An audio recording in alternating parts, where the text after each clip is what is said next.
Hi സാലേനെ from Qatar. സമയം രാവിലെ 5:30. 5:30 കുട്ടുമോള് നല്ല ഉറക്കിലാണ്, പക്ഷെ താഴെ എനിക്കാനെ കാണുന്നില്ല. വെറുതെ അല്ല, ഇന്ന് മുതൽ ഡ്യൂട്ടിക്ക് ഇറങ്ങിയോണ്ട് തന്നെ ഇനി അടക്കാണോ മൂപ്പർ പ്രഭാത കൃത്യത്തിലായോണ്ട് തന്നെ ഞാൻ രാവിലത്തെ ഒറിഞ്ചാന്റെ പരിപാടിക്ക് അങ്ങനെ ചെറിയൊരു ചായയൊക്കെ കുടിച്ച് ഞാൻ രണ്ടാളും ഡ്യൂട്ടിക്ക് ഇറങ്ങി. വണ്ടിയിലെ മുറൂജ് പെർഫ്യൂം തീർന്നുകൊണ്ട് തന്നെ പുതിയ പെർഫ്യൂം ഇറക്കി. അൽക്കിസ സാധനം സൂപ്പറാണ്. അങ്ങനെ പുറത്തിറങ്ങിയിട്ടാണ് ഞാൻ ആ കാഴ്ച കാണുന്നത്.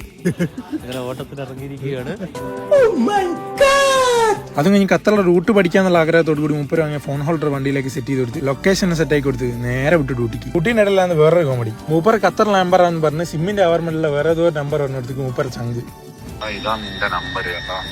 റീചാർജ് ചെയ്തെങ്കിൽ പണി ഇപ്പൊ പാളി. വോഡാഫോൺ ആയതുകൊണ്ട് തന്നെ ചെയ്തിക്കണ്ട 65 റിയാൽ ഉദാഹവ. ജസ്റ്റ് എന്നോടൊന്ന് നമ്പർ ചോദിച്ചുകൊണ്ട് മൂപ്പര് അയച്ചില്ലായി. ഞാൻ രാവിലത്തെ ഡ്യൂട്ടി കഴിഞ്ഞ് ഇന്ന് രാവിലെ വലിങ്ങനൊന്നും കഴിക്കാത്തതുകൊണ്ട് തന്നെ നേരെ വിട്ട് അടുത്തുള്ള കഫ്തീരിയയിലേക്ക്. പിന്നെ ഒന്നും നോക്കിയില്ല, ഫുഡ് പാർസൽ അങ്ങ് വാങ്ങി റൂമിലേക്ക്. അങ്ങനെ രാവിലത്തെ ഡ്യൂട്ടിയും കാര്യങ്ങളൊക്കെ കഴിഞ്ഞ് രാത്രി ആരോ ടേസ്റ്റി ടീപ്പ് ഒരു ചായ അങ്ങ് കുടിച്ച്. ചായ കുടിയെല്ലാം കഴിഞ്ഞ് വക്ര ബീച്ചിൽ പോയി കുറച്ചു നേരം കാറ്റും കൊണ്ട് നേരെ വിട്ട് റൂമിലേക്ക്. അപ്പം ബാക്കി എടുത്തില്ല മസലാമ.